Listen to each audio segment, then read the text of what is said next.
British ভারতের স্বাধীনতার লড়াইয়ে মানে এমন অনেক ঘটনা আছে যা আমাদের সত্যি নাড়া দেয়।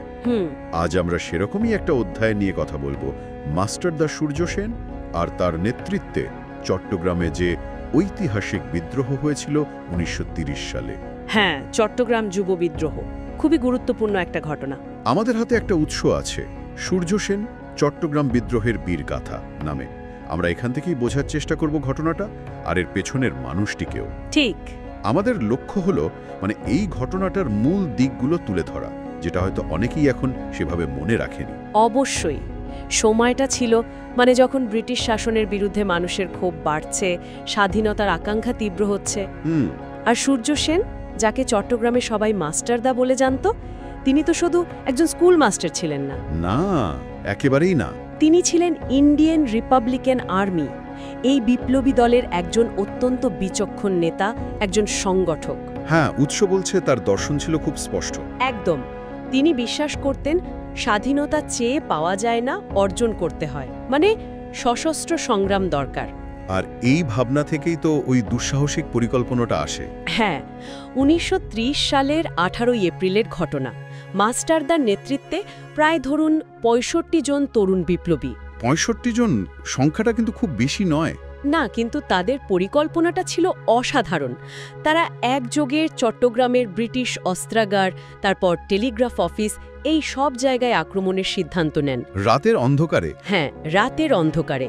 আর তারা কিন্তু সফলও হয়েছিলেন অস্ত্রাগার দখলে।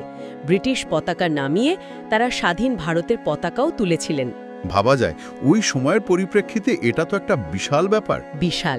এর তাৎপর্য তো শুধু অস্ত্র দখল ছিল না, এটা ছিল সরাসরি ব্রিটিশ শাসনের প্রতি একটা চ্যালেঞ্জ। আচ্ছা।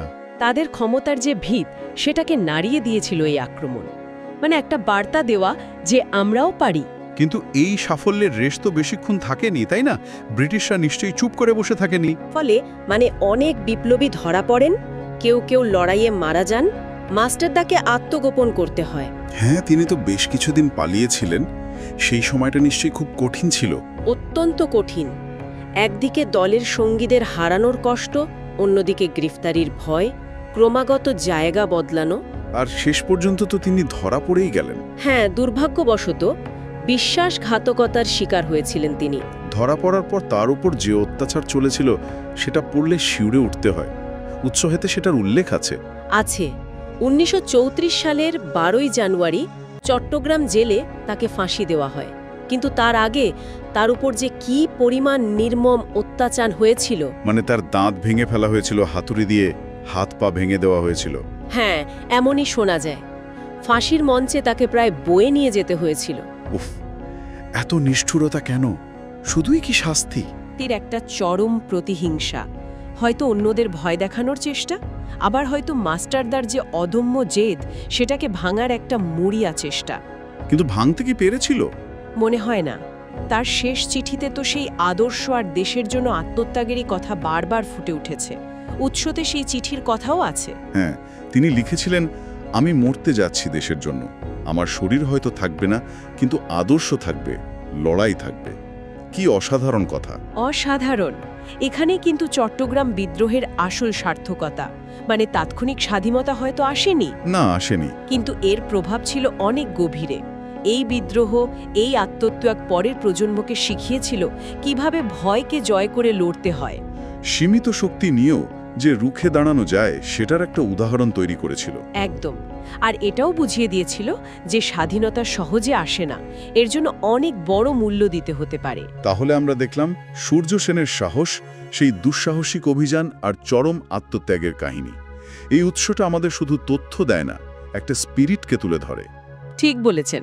আর শেষে একটা প্রশ্ন হয়তো ভাবার জন্য রেখে যাওয়া যায়।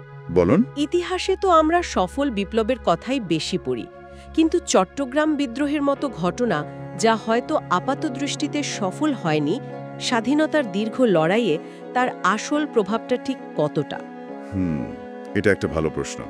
আর মাস্টারদার প্রতি যে চরম নিষ্ঠুরতা দেখানো হয়েছিল, সেটাও ওই সময়ের ঔপনিবেশিক শাসন আর শাসকের মানসিকতা সম্পর্কে আমাদের কি বলে? এই দিকগুলো ভাবার মতো।